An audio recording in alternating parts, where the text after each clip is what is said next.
राम राम दोस्तों, हमारे चैनल में आपका बहुत बहुत स्वागत है।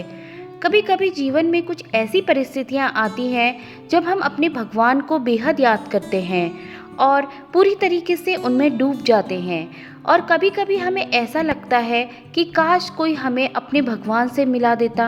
हम जिस भी किसी भगवान को मानते हैं उनके प्रति हमारा प्रेम इतना गहरा होता है कि हम उनसे मिलना चाहते हैं, चाहे किसी भी रूप में हो, चाहे स्वप्न में हो, चाहे कैसे भी हो।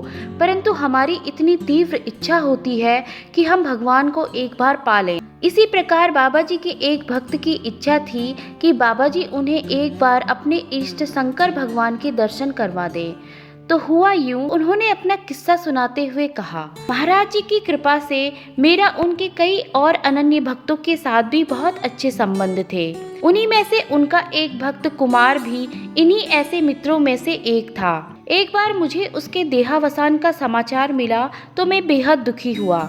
परंतु महाराज कुमार के अलावा उसके परिवार में मैं किसी से परिचित नहीं था। अतः मैं अपने शोक को प्रकट करने के लिए और अपनी संवेदना को प्रकट करने के लिए उसके घर न जा सका। पर मन ही मन यह बात मेरे अंदर दबी रह गई कि मैं अपने प्रिय मित्र के घर उसके देहावसान में शोक व्यक्त करने भी न जा सका। तभी कुछ समय बाद महाराज जी से मिलने पर अन्य बातों के अतिरिक्त महाराज जी मुझसे कहने लगे, तुम नहीं गए महाराज कुमार की मृत्यु पर उसके घर?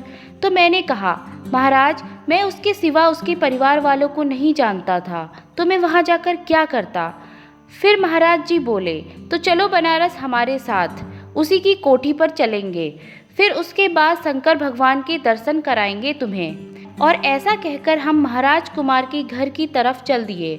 जैसे ही हम वहां पहुंचे तो महाराज जी कहने लगे, चलो एक बार संकट मोचक हो आते हैं। और जब हम संकट मोचन हनुमान मंदिर पहुंचे तो हमने पाया कि महाराज कुमार का सारा परिवार हमें वहीं मिल गया है।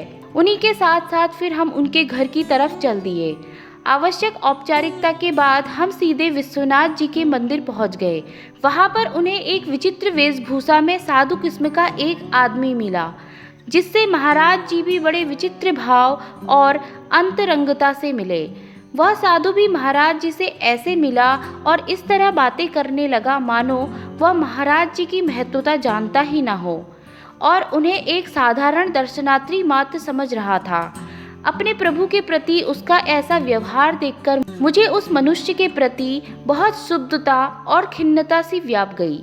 तभी महाराज जी ने मुझसे कहा, इसे 4 आने दे दो। मैंने बड़े बेमन से बाबा जी की आज्ञा का पालन किया और उसे 4 आने दे दिए। तभी महाराज जी बोले, संत के प्रति बुरे भाव नहीं रखने चाहिए। मेरी समझ में नहीं आया कि वह व्यक्ति संत कैसे हो सकता है जो इतनी गंदी तरीके से बाबा जी से बात कर रहा था। फिर हम सीधे वापस आ गए कानपुर की तरफ। मैं मन ही मन सोचता रह गया कि महाराज जी ने कहा था शंकर भगवान के दर्शन करवाएंगे तुझे, पर नहीं करवाए। जब हम वापस आ गए तो मैंने महाराज जी से पूछा कि महाराज जी हमने तो शंकर भगवान के दर्शन किए ही नहीं।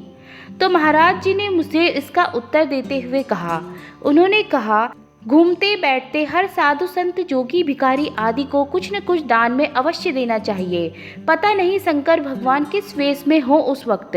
तभी महाराज जी ने मेरी तरफ ऐसी मतलब भरी निगाहों से देखा मानो कह रहे हो, हम क्यों ले गए थे तुम्हें मंदिर में और क्यों हमने 4 आने दिलाए उस संत को। तब वहां जाकर उस रोज सारा दृश्य मेरी आंखों के आगे घूमने लगा।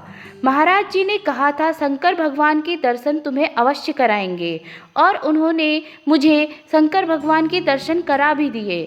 परंतु उनकी रहस्यमयी वाणी को और उनकी लीलाओं को कब कौन समझ सकता है।